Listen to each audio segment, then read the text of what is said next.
and this is an introduction video for chapter 1. Introduction video का क्या मतलब है?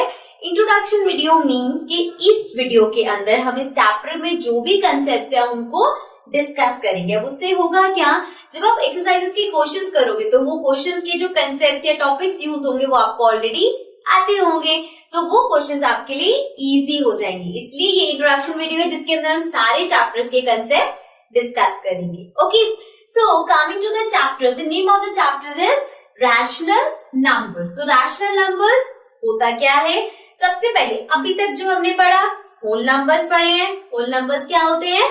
जीरो से लेके सारे नंबर्स होल नंबर है, राइट।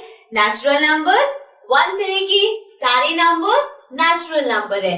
देन उसके बाद हमने पढ़े इंटीजर्स, जिसमें पॉजिटिव नंबर भी आते हैं, नेगेटिव नंबर भी आते हैं, ऑल्सो जीरो भी आता है। So whole number, natural number, integers के बाद अब हम पढ़ रहे हैं रैशनल नंबर्स। सो रैशनल नंबर्स की सबसे इजी डेफिनेशन है any number which can be expressed as p upon q is a rational number. Okay, so p upon q से आपको याद आएगा कि ये तो फ्रैक्शन है। कोई भी अगर नंबर है, let's suppose 2 upon 9, so it is a fraction. Yes, it is a fraction, but also it is a rational number. मतलब कि कोई भी नंबर जो p upon q फॉर्म में है वो रैशनल नंबर होता है। नाउ यू विल थिंक कि अगर 6 लिखा है तो क्या ये रैशनल नंबर नहीं है? है, लेकिन ये p by q की फॉर्म में तो नहीं है, तो क्यों नहीं है? अगर इसको मैं ऐसे अपॉन 1 कर दूं तो ये हो गया p upon q की फॉर्म में, मतलब सिर्फ 6 भी रैशनल नंबर है। ऑल्सो ये हुए पॉजिटिव। अगर नेगेटिव है, like if you have -2 upon 9, so -2 upon 9 भी रैशनल नंबर है, ठीक है। सो p upon q की फॉर्म में है। This can be positive, it can be negative, मतलब पॉजिटिव भी हो सकता है, नेगेटिव भी हो सकता है। एक चीज जो याद रखनी है वो ये है कि अगर p upon q फॉर्म में, q नीचे है, so q can not be equal to 0।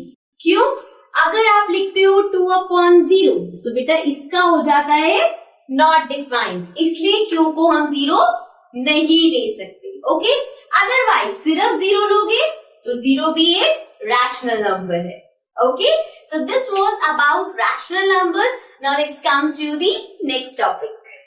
Now our next topic is properties of rational number. So हम अब एक एक करके डिफरेंट प्रॉपर्टीज डिस्कस करेंगे जो रैशनल नंबर पे एप्लीकेबल है। देखो, प्रॉपर्टीज जितनी भी हम डिस्कस करेंगे 4 प्रोपोर्शंस पे करेंगे, addition, subtraction, multiplication, division. The first property is closure property. Closure property में क्या होता है? देखो, अभी तक कोई भी नंबर, नॉर्मल नंबर लेते, कंफ्यूजिंग नहीं लेते कुछ भी, नेचुरल नंबर है। 6 + 2 इज 8, राइट। अब 6 भी नेचुरल नंबर था, 2 भी नेचुरल नंबर था, दोनों को प्लस किया, 8 आया। 8 क्या है? Natural number. सो यही हम क्लोजर प्रॉपर्टी में चेक करेंगे कि क्या रैशनल नंबर्स को ऐड करके रैशनल नंबर्स ही आ रहा है, क्या रैशनल नंबर्स को सबट्रैक्ट करके रैशनल नंबर। तो ये सब हम एक एक करके चेक करेंगे। सो सबसे पहले फर्स्ट थिंग एडिशन चेक करते हैं, ठीक है। हमें चेक करना है कि क्या a upon b कोई भी रैशनल नंबर है plus c upon d equal होता है रैशनल नंबर के, मतलब कि अगर हम इसको ऐड करेंगे तो क्या रैशनल नंबर आएगा। सो एग्जांपल ले लेते हैं, कोई भी रैंडम नंबर्स ले सकते हैं। Let's take 6 upon 9 plus 2 upon 9। So इसको प्लस करते हैं, 6 + 2 इज 8 upon 9। तो क्या आया हमारे पास? 8 upon 9। 8 upon 9 is a rational number. So this means ये ट्रू है।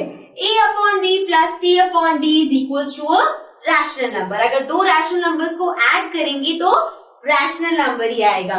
नेक्स्ट अब हम लेते हैं सब्ट्रैक्शन में। सो अगर हम ये चीज देखें क्या सब्ट्रैक्शन में एप्लीकेबल है, तो a upon b minus c upon d हमें चेक करना है क्या वो भी रैशनल नंबर होगा। सो अगेन एग्जांपल्स लेते हैं कुछ। So let's take 3/5 minus 1/5. 3/5 भी रैशनल नंबर है, 1/5 भी रैशनल नंबर है. इसको सबट्रैक्ट करेंगे तो क्या आएगा? 5. 3 minus 1 is 2. हमारे पास आया 2/5. 2/5 रैशनल नंबर है. Yes. So this means ये भी ट्रू है, मतलब कि क्लोजर प्रॉपर्टी सब्ट्रैक्शन के लिए भी करेक्ट है. मतलब कि दो रैशनल नंबर्स को अगर आप सब्ट्रैक्ट करोगे तो आंसर रैशनल नंबर ही होगा. ओके, नेक्स्ट हम चेक करते हैं मल्टीप्लीकेशन में. So the third one is multiplication में चेक कर रहे हैं. अब इसके अकॉर्डिंग A/B अगर कोई रैशनल नंबर है सो मल्टीप्लाई करते हैं अगर हम उसे C/D से, मतलब एक रैशनल नंबर को दूसरे रैशनल नंबर से मल्टीप्लाई करते हैं तो क्या रैशनल नंबर आता है? Let's check. सो दो रैशनल नंबर्स लेते हैं. 6/4 इंटू 2/3. रैशनल नंबर्स ले लिया हमने. 6 into 2 is 12/4 into 3 is 12. Now 12/12 cancel हो गया. 1 रैशनल नंबर है. Yes, so 1 is a rational number. Means ये भी ट्रू है कि अगर आप दो रैशनल नंबर्स को मल्टीप्लाई करोगे तो आंसर रैशनल नंबर आएगा. अब आते हैं लास्ट पे विच इज फॉर डिवीजन. अब यही चीज डिवीजन पे एप्लीकेबल है या नहीं, लेट्स सी. सो डिवीजन पे एप्लीकेबल होने के लिए हमें चेक करना है A/B divided by C/D rational number होगा या नहीं. सो इसमें आई एम टेलिंग यू कि अगर आप एक रैशनल नंबर को दूसरे रैशनल नंबर से डिवाइड करते हो तो वो रैशनल नंबर ही आएगा. बट इसके लिए यहाँ पे हमें मेक श्योर करना है कि C या D 0 के इक्वल नहीं हो, क्योंकि अगर आप डिवाइड कर रहे हो 0 के इक्वलेंट में से कुछ भी तो वो रैशनल नंबर नहीं होगा एंड मोर चांसेस आर कि वो नॉट डिफाइन हो जाएगा. सो सब में क्लोजर प्रॉपर्टी एप्लीकेबल है, एडिशन में, सब्ट्रैक्शन में, मल्टीप्लीकेशन में, डिवीजन में. लेकिन डिवीजन में सी डी या फिर कोई भी जो हम रैशनल नंबर ले रहे हैं वो 0 के इक्वल नहीं होना चाहिए. Okay, so this was our first property. Let's come to the next property. Now our next property is commutative property. अब क्यूमुटेटिव प्रॉपर्टी समझते हैं. क्यूमुटेटिव प्रॉपर्टी में हमने ये नेचुरल नंबर्स में पढ़ी हुई है. इसमें क्या होता है that A plus B is equals to B plus A. ऐसे हम डिस्कस करते हैं कि अगर आपके पास A और B कोई नंबर्स हैं तो अगर आप उन दोनों को प्लस कर रहे हो तो अगर पीछे वाला नंबर पहले भी लिखोगे तब भी सेम आएगा. ठीक है, सो इस तरह की हमने पढ़ी हुई है. अब वापस आ जाते हैं अपने रैशनल नंबर्स पे. सो हम टेस्ट करेंगे कि cumulative property addition, subtraction, multiplication, division में वर्क करती है या नहीं. सो वन बाय वन सबसे पहले लेते हैं एडिशन. सो एडिशन चेक करते हैं. अब क्यूमुलेटिव प्रॉपर्टी के according A/B which is a rational number plus C/D which is again a rational number should be equal to C/D plus A/B. यही है क्यूमुलेटिव प्रॉपर्टी. अब इसको टेस्ट करते हैं. सो कोई रैशनल नंबर ले लेते हैं. Let's take 2/5 plus 3 plus 4/5. Right, अब इसको ऐड करेंगे तो क्या आएगा? 2 प्लस 4 इज 6. तो हमारे पास आ गया 6/5. अब इसी को ही उल्टा करके देखते हैं. तो 4/5 पहले ले लिया प्लस 2/5 कर दिया तो ये हो जाएगा 4 प्लस 2 इज 6. सो ये दोनों इक्वल है, मतलब कि ये ट्रू है. एडिशन के लिए वो क्यूमुलेटिव है कि अगर आप उसे अलग चेंज करोगे तब भी सेम आएगा. Right, so now let's come to the next one. ये हो गया एडिशन. अब आते हैं नेक्स्ट विच इज सब्ट्रैक्शन. अब सब्ट्रैक्शन में क्या होता है? क्यूमुलेटिव प्रॉपर्टी के according A/B minus C/D should be equal to C/D minus A/B.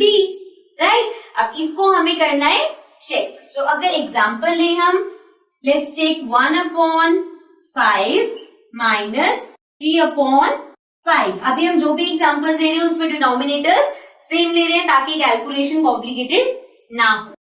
सो इसको अगर मैं सबट्रैक्ट करूं, सो दिस विल बी, नीचे 5 आएगा, 1 माइनस 3 इज -2, तो हमारे पास आया -2। अब इसको अगर रिवर्स कर दे, 3/5 माइनस 1/5 कर दे, तो ये हो गया 5, 3 में से 1 गए 2, तो हमारे पास आया 2/5। सो दिस इज -2/5, दिस इज 2/5, दोनों सेम नहीं है। सो दिस मीन्स कि ये इक्वल नहीं है। सो क्यूमुलेटिव प्रॉपर्टी सब्ट्रैक्शन पे एप्लीकेबल नहीं है। ये अब आपको ट्विस्ट ध्यान रखना है कि एडिशन में क्यूमुलेटिव प्रॉपर्टी एप्लीकेबल है, सब्ट्रैक्शन में नहीं। सिमिलरली मल्टीप्लीकेशन और डिवीजन पे आते हैं। सो अब मल्टीप्लीकेशन में चेक क्या करना है, अगर आपके पास है a/b मल्टीप्लाइड बाय c/d, तो वो इक्वल होगा c/d multiplied by a/b, right. सो इसको चेक करते हैं। a/b क्या है, कुछ भी ले लेते हैं, 1/4 ले लिया, इंटू c/d ले लिया 2/3। अब इसको करते हैं मल्टीप्लाई, 2 × 1 2, 4 × 3 12, आया 2/12। अब उल्टा कर दो इसको, 2/3 को पहले ले लो, 1/4 को बाद में ले लो, 2 × 1 2, 3 × 4 12, क्या आया, same. So means cumulative property multiplication पे भी एप्लीकेबल है, ठीक है। ध्यान आपको सिर्फ यही रखना है किस पे एप्लीकेबल है किस पे नहीं, बट हम एग्जाम्पल लेके कर रहे हैं ताकि आपको कोई कंफ्यूजन ना। नेक्स्ट हम लेते हैं division.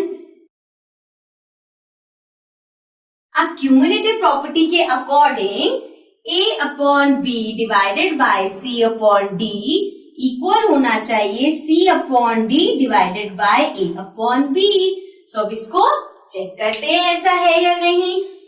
So let's take 6/4 divided by 2/3, ठीक है, ये ले लिया हमने, तो ये हो जाएगा 6/4, रेसिप्रोकल हो जाएगा इसका 3/2। अभी हम फ्रैक्शन को कैसे डिवाइड करना है ये हम छोटी क्लासेस में सीख के आए हैं। तो ये हो जाएगा 4 × 2 8, 6 × 3 18, तो आ गया 18/8। अब करते हैं इसका उल्टा, 2/3 divided by 6/4, so this will be 2/3 × 4/6, तो ये हो गया 2 × 4 8/6 × 3 18, तो अब क्या हुआ, उल्टा आ गया, यहाँ पे आया 18/8, यहाँ पे आया 8/18। सो इसका मतलब है क्यूमुलेटिव प्रॉपर्टी डिवीजन पे वर्क नहीं करती।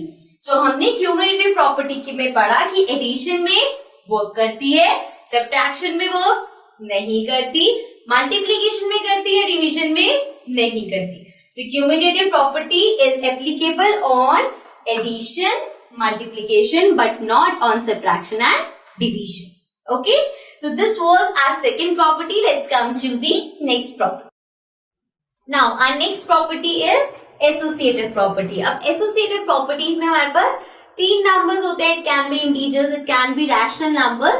So इसमें होता क्या है, देखो, जैसे पहले इसको समझाने से पहले एक छोटा सा एग्जाम्पल लेते हैं। अगर मेरे पास है 4 + 2 + 6, 3 नंबर्स मुझे ऐड करने हैं। सो अगर मैं पहले इन दोनों को ऐड कर दूं और फिर इसको ऐड करूं, या फिर 4 + 2 + 6 में मैं 4 को छोड़ दूं, इन दोनों को पहले कर दूं। सो ये आ गया 4 + 2 6 + 6 12, यहाँ पे 4 छोड़ दिया, पहले इन दोनों को कर दे, तो 6 + 2 इज 8, 8 + 4 इज 12, दोनों इक्वल है। तो एसोसिएटिव प्रॉपर्टी है मतलब आप कोई भी पेयर्स बना सकते हो। अब यही हम देखते हैं रैशनल नंबर्स में। अब रैशनल नंबर्स में मैं एक एक की एग्जांपल लेके सॉल्व करके नहीं दिखाऊंगी, वो आप खुद कर सकते हो। मैं आपको बस यहाँ पे बताऊंगी कि कौन कौन से में एसोसिएटिव प्रॉपर्टी एप्लीकेबल है, किसमें नहीं। सो सबसे पहले एडिशन की बात करते हैं. सो A upon B plus C upon D plus E upon F, 3 rational numbers हैं. अगर मैं पहले इन दोनों को करती हूँ, फर्स्ट वाले को छोड़ दिया, तो ये इक्वल होगा अगर मैं पहले इन दोनों को कर दूं और लास्ट वाले को छोड़ दूं. ठीक है, this means A upon B plus C upon D plus E upon F. पहले इन दोनों का पेयर बना दिया या उन दोनों का पेयर बनाओ, it is one of the same thing. मतलब एसोसिएटिव प्रॉपर्टी एडिशन में एप्लीकेबल है. लेकिन अगर ये सब्ट्रैक्शन हो तो A upon B minus C upon D minus E upon F में अगर इन दोनों को आपने पहले माइनस किया, इसको छोड़ दिया, और यहां पे आपने किया A upon B minus C upon D minus E upon F में इन दोनों का पेयर बना दिया, तो एसोसिएटिव प्रॉपर्टी सब्ट्रैक्शन में वर्क नहीं करती. This will not be equal. ठीक है, आप चाहो तो एग्जांपल्स लेके करके भी देख सकते हो. सो एसोसिएटिव प्रॉपर्टी एडिशन में एप्लीकेबल है, सब्ट्रैक्शन में एप्लीकेबल नहीं है. उसके बाद यही सेम चीज मल्टीप्लीकेशन में, अगर ये मल्टीप्लाई हो रहे होते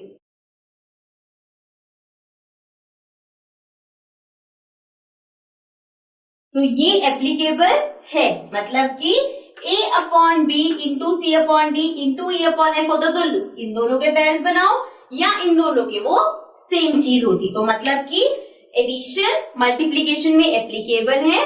उसके बाद अगर इसी में हम डिवीजन की बात करें तो डिवीजन में भी एप्लीकेबल नहीं होगा. So means associative property addition में एप्लीकेबल है, मल्टीप्लीकेशन में एप्लीकेबल है, सब्ट्रैक्शन में नहीं है, डिवीजन में नहीं है. Okay, so this was about associative property. अब आते हैं नेक्स्ट पे. Now our next property is distributive property. Distributive property में क्या होता है, जैसे कि अगर आपके पास है 4 और यहाँ पे है x ले रही हूं, मैं नॉर्मल नंबर नहीं ले रही, x प्लस 6 इस तरह से, तो आप इसको सॉल्व कैसे करते हो, 4 को x से मल्टीप्लाई करोगे, 4 को 6 से मल्टीप्लाई करोगे, राइट. सो ये होती है हमारी डिस्ट्रीब्यूटिव प्रॉपर्टी. जैसे कि इसको अगर सॉल्व करना है तो ये होगा 4x प्लस 4 इंटू 6 24 इस तरह से. सो यही होती है डिस्ट्रीब्यूटिव प्रॉपर्टीज. अब ये रैशनल नंबर्स में भी होती है.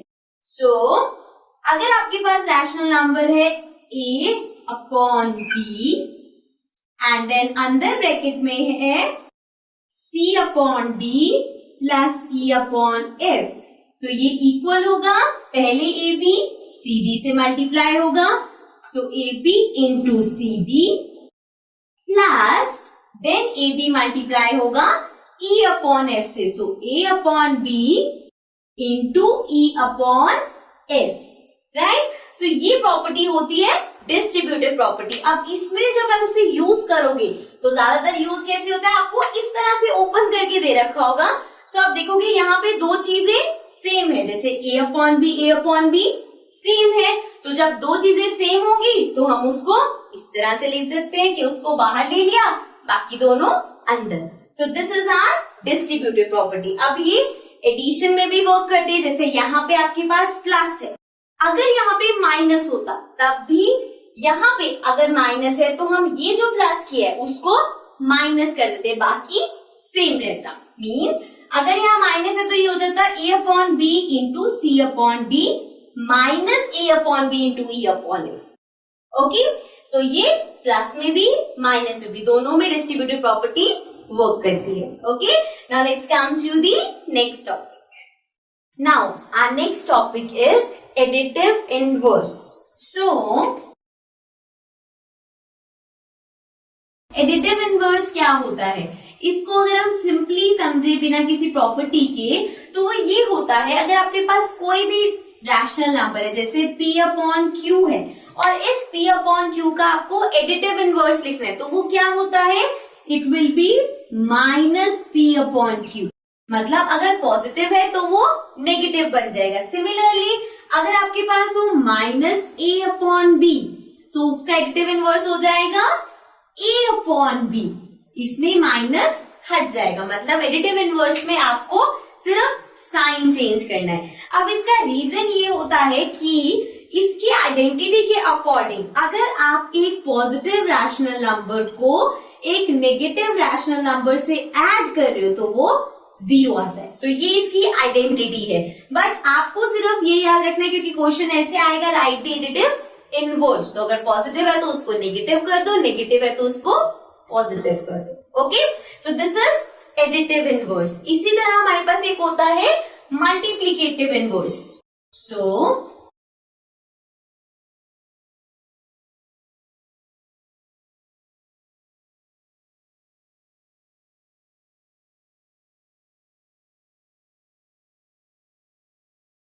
अब मल्टीप्लीकेटिव इनवर्स क्या होता है? अगर आपके पास कोई रैशनल नंबर है p अपॉन q, तो इसका मल्टीप्लीकेटिव इनवर्स होता है उसका रेसिप्रोकल।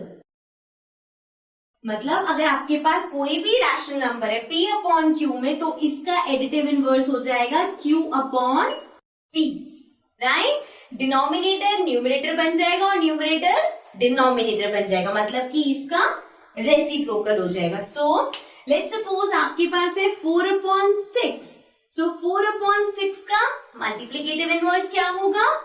6 upon 4, right? और ये आया कहां से है? अगर आप a इंटू 1 अपॉन a करो, मतलब किसी भी नंबर को उसके रेसिप्रोकल से मल्टीप्लाई करो, तो आपके पास हमेशा आएगा 1। सो ये है हमारी मल्टीप्लीकेटिव आइडेंटिटी। बट अगर आपके पास क्वेश्चन आता है आपको मल्टीप्लीकेटिव इनवर्स बताना है, तो जो भी रैशनल नंबर होगा आप उसका रेसिप्रोकल कर दोगे ना। हो अगर वो रैशनल नंबर 2 है, सो 2 का रेसिप्रोकल क्या होगा? देखो 2 के अपॉन में कुछ नहीं है, मीन्स 1। सो इसका मल्टीप्लीकेटिव इनवर्स होगा 1 upon 2।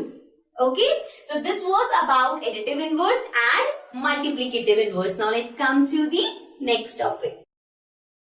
Now the next topic is rational numbers on number line. अब अगर number line पे आपको rational numbers plot करने हैं, so rational numbers basically p upon q form में होते हैं, which is a fraction. So fraction को number line पे जैसे plot करते हैं वैसे ही rational numbers number line पे plot होते हैं। अब number line क्या होता है ये आप सबको पता होगा।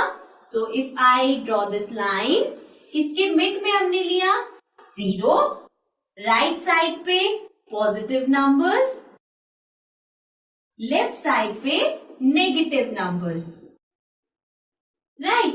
अब आपको अगर कुछ रेशनल नंबर इस पे प्लॉट करना है, जैसे कि let's for example take -2 upon 5।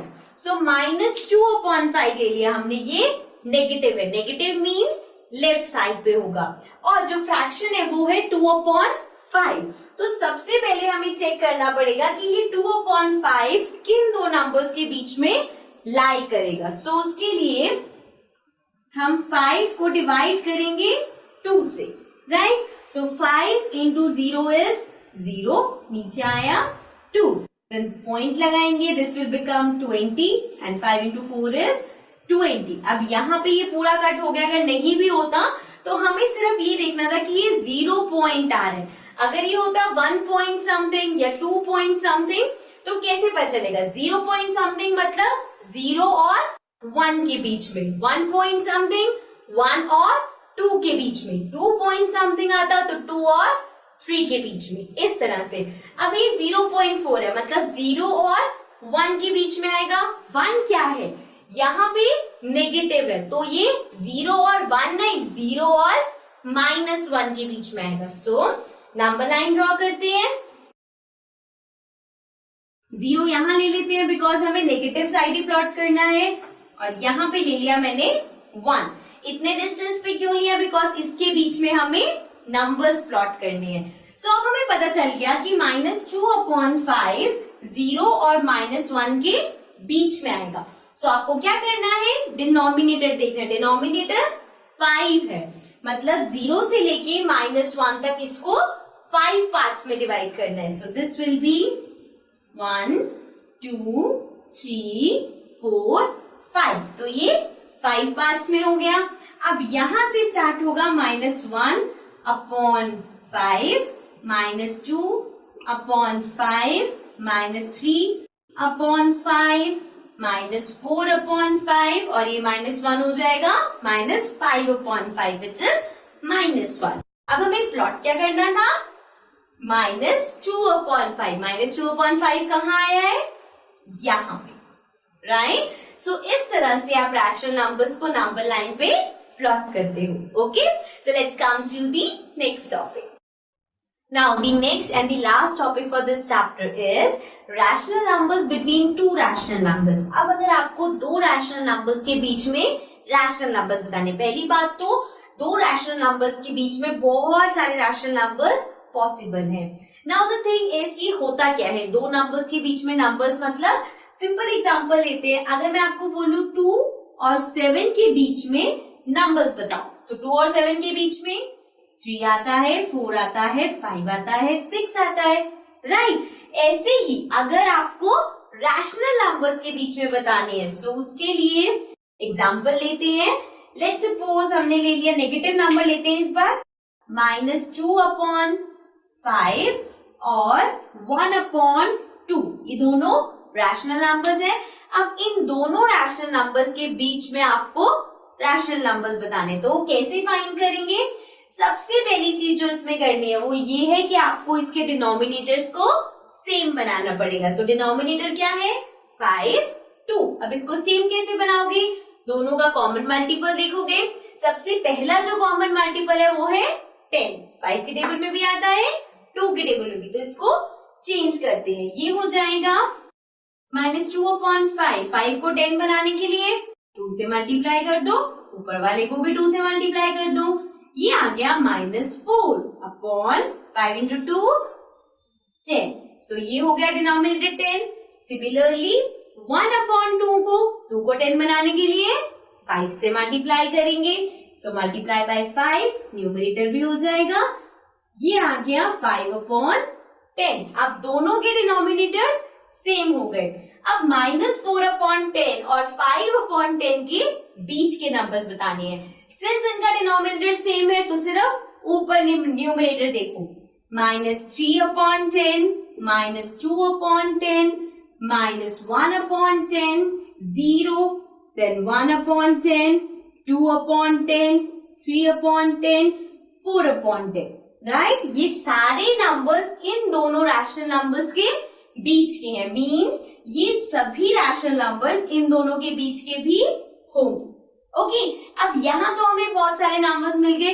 अगर ऐसा हो कि आपको 5 बताने और सिर्फ 2 मिल रहे हैं, तो क्या करना पड़ेगा, ये जो आपने इनके डिनोमिनेटर्स को 10 बनाया है, इसको हम किसी बड़े नंबर में बनाएंगे। जैसे 5 और 2 में 10 के बाद 20 भी कॉमन है, 5 इंटू 4 इज 20, 2 इंटू 10 इज 20, मतलब दोनों के डिनोमिनेटर को 20 भी बना सकते हो। जब 20 बनाओगे तो और बड़े नंबर्स आएंगे और उसके बीच में और ज्यादा रैशनल नंबर्स होंगे, ठीक है। सो इस तरह से हम किसी भी दो रैशनल नंबर्स के बीच में अनलिमिटेड रैशनल नंबर्स फाइंड कर सकते हैं। Okay, so this was the last topic for this chapter. With this हमने इसके चैप्टर में जो भी कंसेप्ट थे, जो भी टॉपिक्स थे वो कवर कर लिए हैं।